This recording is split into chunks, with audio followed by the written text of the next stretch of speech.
Telugu YouTube ఛానల్లో మీ వ్యాపార ప్రకటనల కోసం 9154949554 కి కాల్ చేయండి.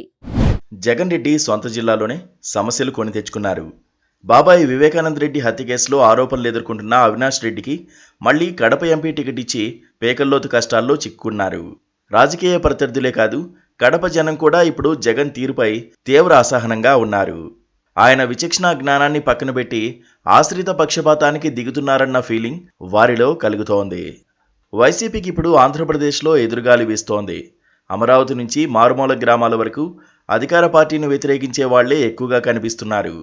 ఓటు ద్వారా తమ తీర్పిచ్చి జగన్ ప్రభుత్వాన్ని ఇంటికి పంపిద్దామన్న ఆతృత సామాన్య జనంలో కనిపిస్తోంది.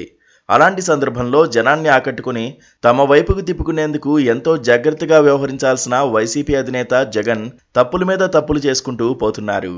చివరకు ఎన్నికల్లో పోటీ చేసే అభ్యర్థుల ఎంపికలో సైతం నాకు నేనే రాజుని అన్న తరహాలో వ్యవహరిస్తున్నారు.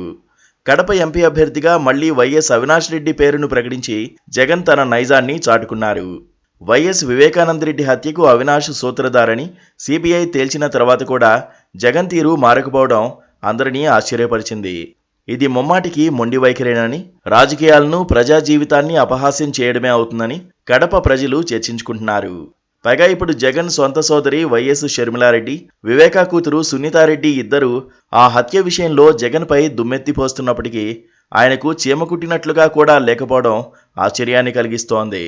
అవినాష్కు టికెట్ ఇవ్వకూడదని నిర్ణయించుకుని మళ్లీ ఎందుకు బీఫామ్ ఇస్తున్నారని కడప జనం ప్రశ్నిస్తున్నారు. నిందితులకు తాను కొమ్ము కాయడం లేదని జగన్ నిరూపించుకోవాలని సునీతారెడ్డి వారానికి 2 సార్లు ప్రకటనలు ఇస్తున్నప్పటికీ జగన్ పట్టించుకోవడం లేదు. అవినాష్ రెడ్డిని సిబిఐ అరెస్ట్ చేసిన తర్వాత కూడా జగన్ వైఖరిలో మార్పు రాలేదు.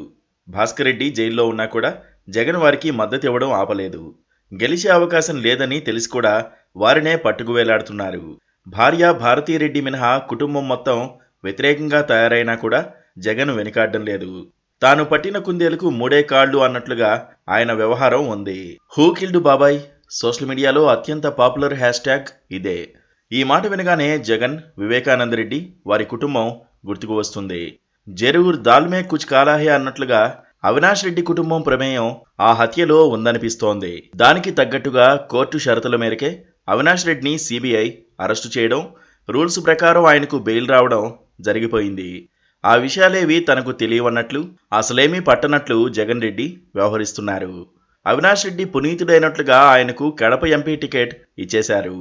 వివేక హత్య వెనుక ఎవరున్నారో నిగ్గు తేల్చాలని షర్మిల పదే పదే డిమాండ్ చేస్తున్నప్పటికీ జగన్ తనకేమీ పట్టనట్లుగా వ్యవహరిస్తున్నారు. ఆమె కూడా ఈ హత్య వ్యవహారం జగన్కు ముందే తెలుసని భావిస్తున్నారు. సునీతారెడ్డి అయితే నిజమైన దోషులకు శిక్ష పడేదాకా విశ్రమించేది లేదంటూ ఢిల్లీ నుంచి గల్లీ దాకా తిరుగుతున్నారు. ఈ పరిణామాలన్నింటినీ గమనిస్తున్న కడప జనం జగన్ పట్ల తీవ్ర వ్యతిరేకతతో ఉన్నారు. ఇప్పుడు కడప జిల్లాలో ఏ ఇద్దరు కలిసినా జగన్ ఇలా ఎందుకు చేస్తున్నారన్న చర్చే జరుగుతోంది. వినాశకాలే విపరీత బుద్ధి అన్నట్లుగా జగన్ తయారయ్యారని కడప జనం ఆగ్రహం చెందుతున్నారు. అసలు నియోజకవర్గానికి అవినాష్ ఏం చేశారని ప్రశ్నిస్తున్న జనం ఆయన్ను మరోసారి గెలవనిచ్చేది లేదని తీర్మానించుకున్నారు. జగన్ది ఫ్రస్ట్రేషనా, ఓవర్ కాన్ఫిడెన్సా, ఎవరికి టికెట్ ఇచ్చినా ఓటమి ఖాయం కనుక అవినాష్కే అవకాశం ఇచ్చారా, తాను ఇంటికి పోతూ అందరినీ ఇంటికి పంపేందుకు డిసైడ్ అయ్యారా? ఇలాంటి ప్రశ్నలు తలెత్తుతున్న వేళ కడప జిల్లాలోని 7 అసెంబ్లీ నియోజకవర్గాల్లో అభ్యర్థుల ప్రకటన కూడా అంతంత మాత్రంగానే ఉంది. అవినీతి ఆరోపణలున్న సిట్టింగులకే మళ్లీ అవకాశం ఇచ్చారు. అయినా అంతా జగనిష్టమే కదా, మనమేం చేయగలం?